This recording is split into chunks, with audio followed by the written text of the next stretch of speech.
తెలంగాణలో భూ వివాదాల పరిష్కారానికి కొత్త ప్రభుత్వం ఎలాంటి చర్యలు తీసుకుంటుంది? ధరణి పోర్టల్పై సీఎం లేవనెత్తిన సందేహాలేంటి? ధరణి స్థానంలో కొత్త పోర్టల్ తీసుకొస్తున్నారా? ఆశ్రయ మెట్రో అలైన్మెంట్పై రేవంత్ సర్కార్ నిర్ణయం ఏంటి? Watch it. ధరణి పోర్టల్పై సమగ్ర నివేదిక ఇవ్వాలని సీఎం రేవంత్ రెడ్డి అధికారులను ఆదేశించారు. ఉప ముఖ్యమంత్రి బట్టి విక్రమార్క, రెవెన్యూ మంత్రి పొంగులేటి శ్రీనివాసరెడ్డి, వైద్య ఆరోగ్య శాఖ మంత్రి దామోదర రాజనరసింహతో కలిసి సచివాలయంలో ధరణిపై సీఎం సమీక్షించారు. ధరణి పోర్టల్పై CCLA commissioner Naveen Mittal PowerPoint presentation ఇచ్చారు. భూముల సర్వే, డిజిటలైజేషన్, టైటిల్ గ్యారంటీ చట్టం తీసుకొచ్చేందుకు కేంద్ర ప్రభుత్వం 83 కోట్లు ఇచ్చిందన్న సీఎం ఆ నిధులు ఏమయ్యాయని ప్రశ్నించారు. నిషేధిత భూముల జాబితా, అసైన్డ్ పట్టా భూముల వివరాలు సహా మంత్రులు లేవనెత్తిన అన్ని అంశాలపై నివేదిక ఇవ్వాలని నవీన్ మిత్తల్ను సీఎం ఆదేశించారు.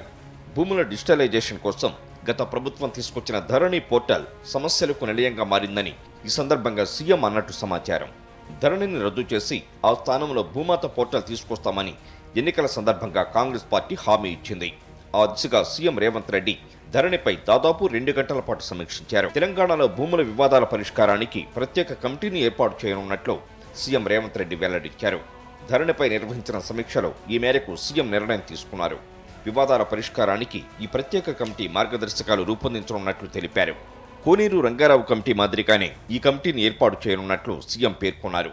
మంత్రులు, రెవెన్యూ శాఖ ఉన్నతాధికారులు, రైతు ప్రతినిధులు, భూ సంబంధిత చట్టాల్లో నిష్ణాతులు ఈ ప్రత్యేక కమిటీలో ఉంటారని వెల్లడించారు. ధరణి పోర్టల్ ప్రారంభం నుంచి తీసుకున్న నిర్ణయాలపై పూర్తి నివేదిక ఇవ్వాలని సీఎస్ శాంతికుమార్ని ఆదేశించారు సీఎం రేవంత్ రెడ్డి. సీఎం రేవంత్ రెడ్డి మరో కీలక నిర్ణయం తీసుకున్నారు.